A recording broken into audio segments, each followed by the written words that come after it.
From the Department of Communication in Phillipsburg, this is a special edition of Inside Government with Cedric Peterson.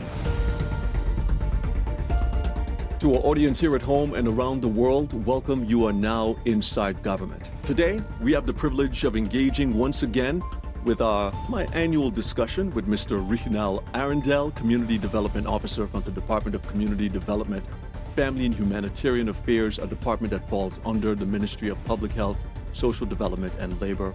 We will discuss the fourth annual Get Ready, Get Prepared information sessions on hurricane preparedness.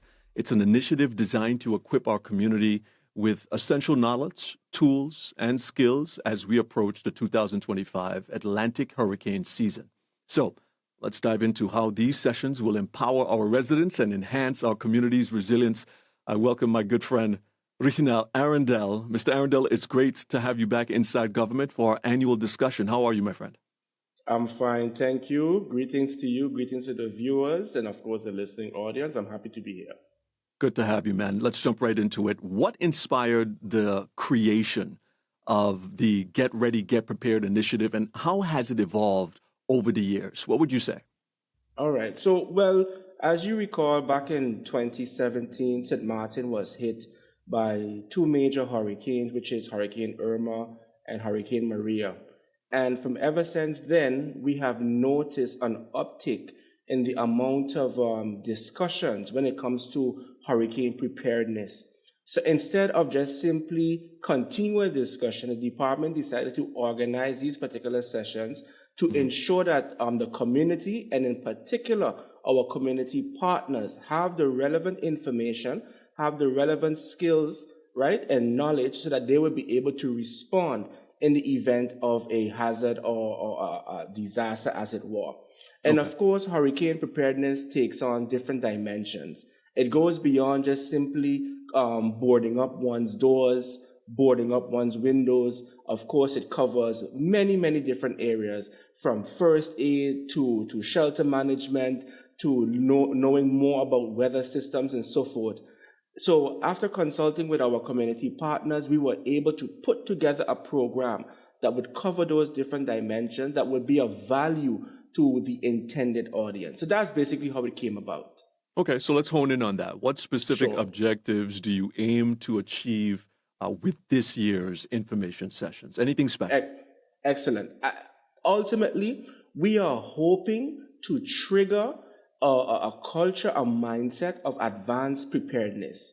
Many a times, some pockets within our community would wait until the announcement of a tropical storm or a hurricane, then to start making their bulk purchases, then starting to do their checks when it comes to their the safety and security of their home.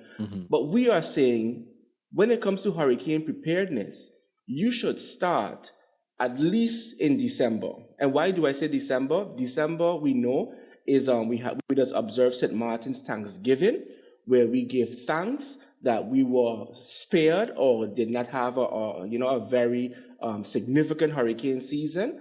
And of course, based on that, then the preparations should start. So as early as December.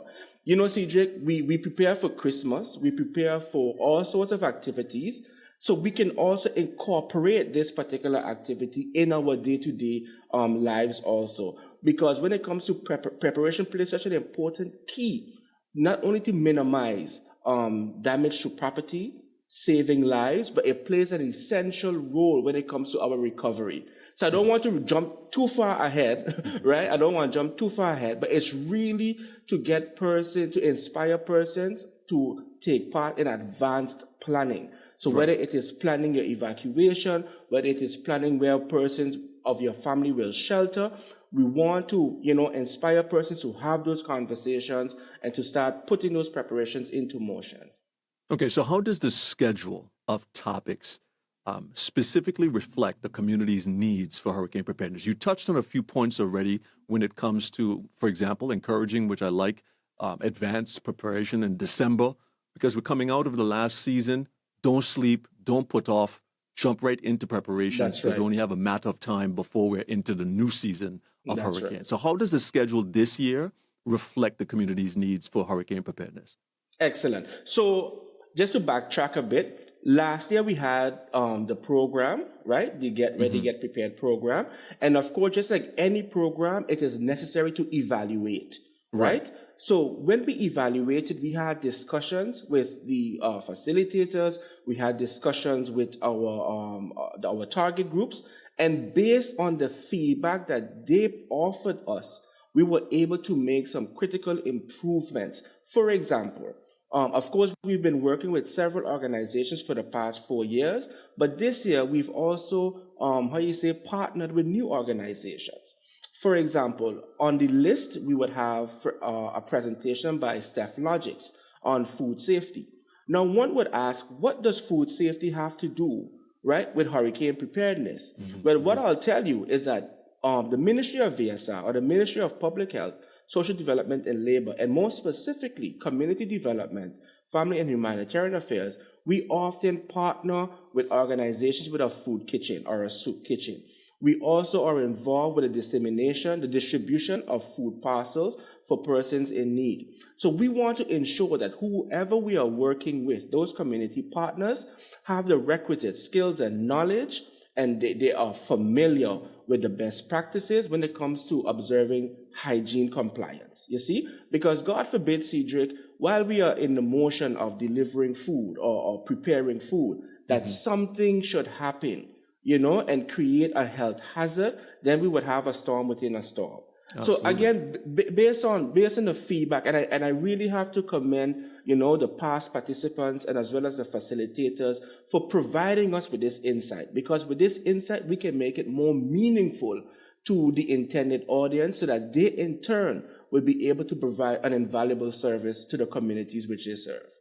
So with regards to the weekly sessions, so it will be every week starting on May 6th until the 9th of June. All sessions are free of charge. All sessions start at 6:30 until 8:30 and takes place in conference room 1 and 2 in the Government Administration Building. All right. St. Martin, if you're just tuning in, I'm having a conversation with Community Development Officer, Mr. Riegnald Arrindell of CDFHA, that's Community Development, Family and Humanitarian Affairs. We're talking about the upcoming hurricane information sessions that's going to be taking place. And as you just heard, Riegnald outlined the dates, the times that you need to be at the Government Administration Building, correct? That's correct. That's going to be happening, so we want you to be a part of that because, again, hurricane season 2025 is coming up. One of the key things that's coming up, too, in your discussion is going to be tropical storm development. There's a session there for that. I'm sure you're not going to be taking lead on that. That's our good friends at the Met Department, St. Martin. That's correct. But I wanted to just get a general oversight from your perspective. What will attendees you're expecting to learn from this particular session? Terminology, right? They'll be learning about the difference between hurricanes and cyclones. Yeah. They'll understand the factors that contribute towards hurricane and tropical storm development. We'll be looking at how we'll be using different case studies. We'll look at Hurricane Irma and the others before, and then understand its trajectory, the coordinates, and so forth. And not too much time because we don't want to make it too technical, right. But just so that persons have a general understanding of it. And of course, how temperatures play a role, climate, and so forth. So it's really going to be a very broad discussion. Right. On this particular topic, and I've even asked in communication with one of the presenters to ask to make it as practical as possible. Right. So whether there are quizzes, whether there are maybe different exercises that persons can track the hurricane, just to get that practice. Because and I forgot to mention it, another objective would be that persons can immediately apply what they have learned after leaving the conference room 1 and 2. Right? So, and what I love also, with everyone, CJ, and I have to say this also, that all of the facilitators jumped at the opportunity, to be part of this particular project, and for which we are forever grateful, right? The only thing they wanted to know was how much time and which date.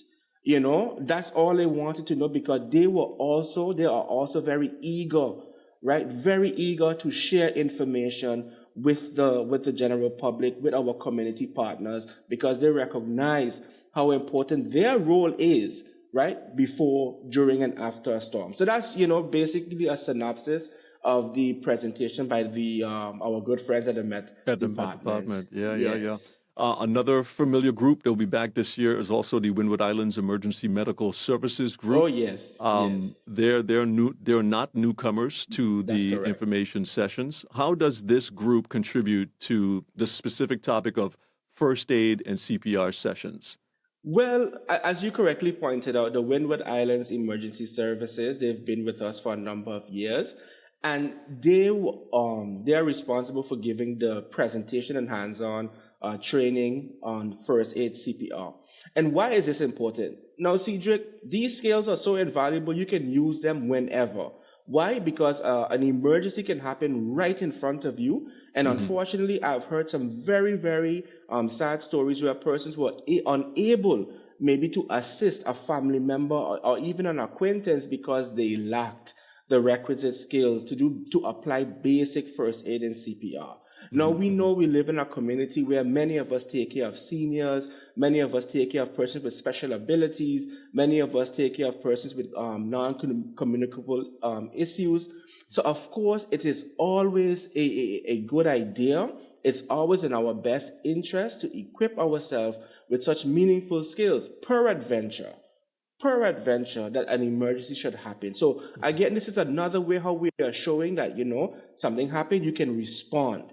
And you can probably save a life, right? So that's why this particular session is really special to me, because I'm telling you, when you work in a community, sometimes you see a lot of interesting things. You see, and being able to respond, I don't think there's anything more rewarding than that. St. Martin, stay with us. I'm having a conversation with Community Development Officer Mr. Riegnald Arrindell. He's a part of the Department of Community Development, Family and Humanitarian Affairs. We're talking about the hurricane information sessions that's coming up to get you prepared for hurricane season 2025. Stay tuned. My conversation with Mr. Arrindell continues after these public service announcements.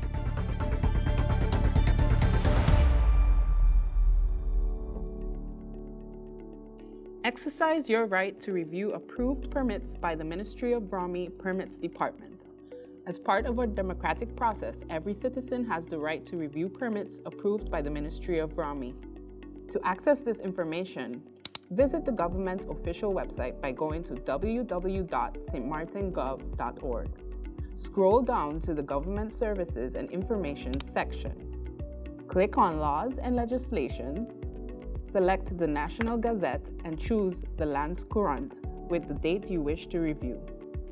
The National Gazette is published bi-weekly and includes all approved permits.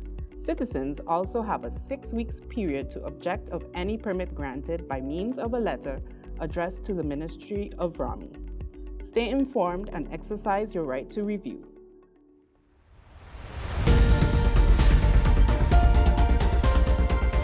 Hi, everyone. If you just tuned in, you are now inside government, and my conversation is taking place with Mr. Riegnald Arrindell. He's the Community Development Officer at CDFHA under the Ministry of Public Health, Social Development, and Labor, and we're talking about the hurricane information sessions that are going to be taking place for this year to get you prepared for this hurricane season. Riegnald, can you describe what the shelter management simulation will involve and its benefits for the participants? When I saw this one on the schedule, it tickled me. Because I know this is something that we are constantly paying attention to as an organization and making sure we're prepared for the hurricane season. So what can people expect in this simulation this year? They can expect to have a real world experience when it comes to hurricanes, right? But nothing too dramatic, because I don't want anyone to faint. I don't want anyone to, develop some sort of uneasy reactions. But it's really to give persons a feeling of what it's like, what they can expect when they enter into a shelter. Cedric, again, I have to go back to the 2017 Atlantic hurricane season. It seems as though everyone had an opinion about what a shelter is, what a shelter should do, and usually those opinions were very far from the reality. It was very far from the intended purpose and definition of a shelter. The basic purpose of a shelter is just what the name implies. You are sheltering for X amount of period of time. you are required to bring your own, for example, toiletries, medicine, basic items that will allow you, right, to spend a couple of days in the shelter without being an inconvenience to anybody. So if you know that you need special foods or snacks or whatever have you, bring them, right? Of course, the shelter will always have cots, toilet paper, and so forth. Most shelters, if not all, are equipped with a kitchen or a place where you can take a shower and so forth and so on. So the basic necessities are there. But at the same time, right, those who are coming to the shelter are also required to abide by the shelter rules, of course, right? So no smoking, no contraband, no loud music. There's a whole list of items that we expect persons to abide by while they're in the shelter. Now, it's very easy to come to an information session, sit down and take notes. Maybe you might be on your phone, not a problem. But we wanted to create an experience so that by the time you're finished, you can say, boy, I have a better idea what it's like to be part of a shelter as a shelteree or to be part of a shelter management team. Because oftentimes I believe that most persons aren't familiar with the roles and responsibilities of the shelter management team. So when they do something that might be, unknown or unfamiliar to someone else, it might be, the reaction might be critical, so to say, all right?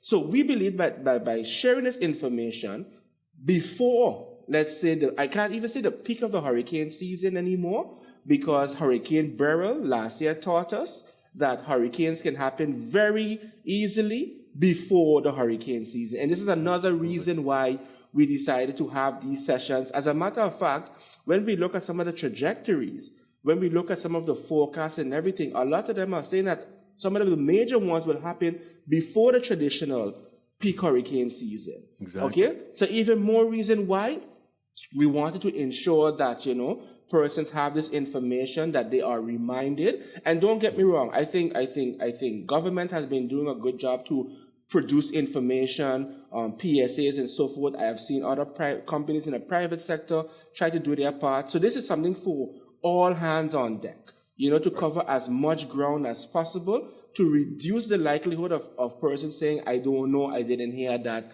We try to, bring forward the information. So we wanted to have something more hands-on, more practical. And so that's the reason why we have the simulation. So they will be getting a taste of what it's like to be part of a hurricane shelter from beginning to the very end, right? So what do I mean? They will have that experience of lining up, registration, medical assessment, security check, designated seating areas, letting you know of the shelter rules. And Cedric, I don't want to go too much in detail, but there will be some special circumstances occurring in the shelter. And of course, our shelter management team will show how we have to respond and manage certain fluid and dynamic situations in the shelter. That's all I'm going to say right now. The warm weather, they have to show up on the day of the event. Properly staged, my friend, properly staged. It makes me ask the next question, because we know that we have this annual conversation every year. It is our hope that we can reach as wide amount of people as possible within our community to participate, but we know there will be those that will not be able to be at the sessions. How do you ensure, as a department, that the information provided is accessible and relevant to all community members? Excellent. So, with the awesome support, and, I really have to give kudos to the Department of Communication, who would always visit the sessions to cover the presentations and then release said presentations later down in the year, so that persons who weren't able to attend can always go to the YouTube channel and look at the government's YouTube channel, my apologies, to look at the presentations, as well as on social media. In the future, we would love to have the sessions translated, especially for the non-speaking groups in our community. But that's a work in progress, of course. But next to that, we do have great communications with organizations that represent those groups. And we're always asking them, to, share the information with them in their own respective language to ensure that they are also informed and empowered. Excellent. What role does the Court of Guardianship, since you mentioned other organizations that play a role, one of them that comes up and has been a key stakeholder, especially in communications with us as the community prepares for the hurricane season. What role does the Court of Guardianship play in evacuating miners after a storm? What has been their take in these presentations? The 2017 Atlantic hurricane season taught us a lot. Right? It really taught us a lot. We saw how many persons lined up at the airport with the hope of, sending their children and family members abroad for, an indefinite period of time until the island catches itself. Many persons weren't at the time familiar with all of the requisite information as well as the procedures, right? The procedures when it comes to sending, let me say, minors abroad, and of course, and how to receive them, right, when it's time to come back. So again, in order to fill that particular gap, Cedric, in consultation with the Court of Guardianship, of course, we thought it would be a great idea to offer this information, all right, so that you know exactly which documents you have to submit, the circumstances and the criteria that needs to be factored in, right, when it comes to authorization. And I mean, there's a whole shopping list. And that's why it's very critical, because you don't want that you already have the stress from the hurricane. You already maybe have stress at home because the home was damaged. You don't want additional stress when you show up and to be told, for example, you're missing this, you don't have at the airport, for example. I don't think that's a nice feeling at all. So in order to avoid that, we have the time now. We are able to secure particular documents now. Right? We can go at our leisure, visit the Court of Guardianship, for example, to get additional information now. So I think we should, take advantage of that while we can, because, we don't know what's going to happen in June up until the end of the hurricane season. So that's why it's so important to acquire the information as soon as possible and make the necessary, call your family members, whether it's in Aruba or the Netherlands or whomever, start having those conversations that says, hey, if something happened, can we stay by you, or can my child or children stay by you? Because you have to start thinking about school, if it's going to be, you have to think about so many different things, insurance and so forth. Start thinking about it from now. Don't wait until it's too late. Perfect that you mentioned the insurance aspect, which I believe is a new feature this year, because you do have a few newcomers to the lineup. That's right. And one of them is the topic of insurance. What insights will the insurance companies or the insurance company of the West Indies provide, and how can residents benefit from this particular aspect of the session? Well, insurance is it's not a sexy topic before the hurricane. It becomes very sexy after a hurricane, unfortunately. So in this particular session, persons will be introduced into the basics, how to read your policy, the terminology, what can be insured, and so forth and so on. As well as, and I have to stick a pin here and say, we worked with a company last year, right? But unfortunately, they weren't able to participate.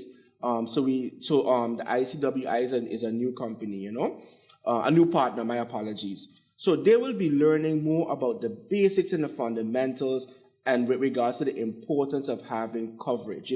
We know after 2017, the buzzword was underinsured, overinsured, and so forth and so on. Right. And there was a number of other myths that I can't really think right now, but there was a number of other, myths with regards to insurance, and we are hoping that, not hoping, we know, we are confident that our partner, the presenter, will be able to put some of those myths to rest. Because you want to be able to enter into this particular period with certainty, with particular, nothing is 100% guaranteed, but as much as possible so that you can make an informed decision. Hopefully, by the end of the session, people will run home, right? Run home, dust off their insurance policy, read it again, and of course, make the necessary changes, if any, okay, if any, in order to safeguard their property and maybe even their personal lives or family lives, you see? So we are excited about that particular presentation. Riegnald, we always run out of time, and our conversation is just warming up in this discussion. And this is going to be an exciting year for your group, introducing the topic of insurance and so much more. But I want to give you the opportunity now to present final words to the public of St. Martin, extending that invitation for them to be a part of this year's Hurricane Information Session. I give you the floor. Thank you so much. Well, Cedric, it was a pleasure. I really enjoyed the conversation as well as to share information with the public. And I am making a special appeal to churches, to community councils, to NGOs, community leaders, semi-public organizations to register before Friday, May 2nd. Right? You can register via email. You can send us an email at cdfha@stmartingov.org. You can also visit our Facebook page, which is Community Development, Family and Humanitarian Affairs, or you can give us a call at 520-4315 to register. So please register before Friday, May 2nd, 2025. So, of course, we didn't even touch on the other subjects, right? But there's a lineup of very interesting and engaging. It will be very interactive. We have various experts from their respective field who will be delivering these presentations. And again, it is for free. All you need to do is pay attention. All the sessions take place on a weekly basis from 6:30 until 8:30 p.m. in conference room 1 and 2 in the government building. So I look forward to welcoming each and every one to our sessions, and hopefully they will be inspired to perhaps join our shelter management team in the very near future. Thank you so much, Cedric. Thank you, Mr. Arrindell. Community Development Officer Riegnald Arrindell at Community Development, Family and Humanitarian Affairs under the Ministry of Public Health, Social Development, and Labor. Thank you so much for sharing your insights with us today. And to our viewing and listening audience, thank you for tuning in and being a part of this edition of Inside Government. If you've missed my conversation with Mr. Arrindell about the Hurricane Information Sessions, be sure to catch video on demand of our conversation at the official Facebook page of the Government of St. Martin. That's facebook.com/SXMGOV. Be sure to subscribe to the Government of St. Martin YouTube channel, youtube.com/Government of St. Martin. And for audio playback, we invite you to listen to Our Culture, Our Heritage, St. Martin Gov Radio 107.9 FM. On behalf of my colleagues at the Community Development, Family and Humanitarian Affairs Department and all of us here at the Department of Communication, I'm Cedric Peterson. Thank you so much for tuning in.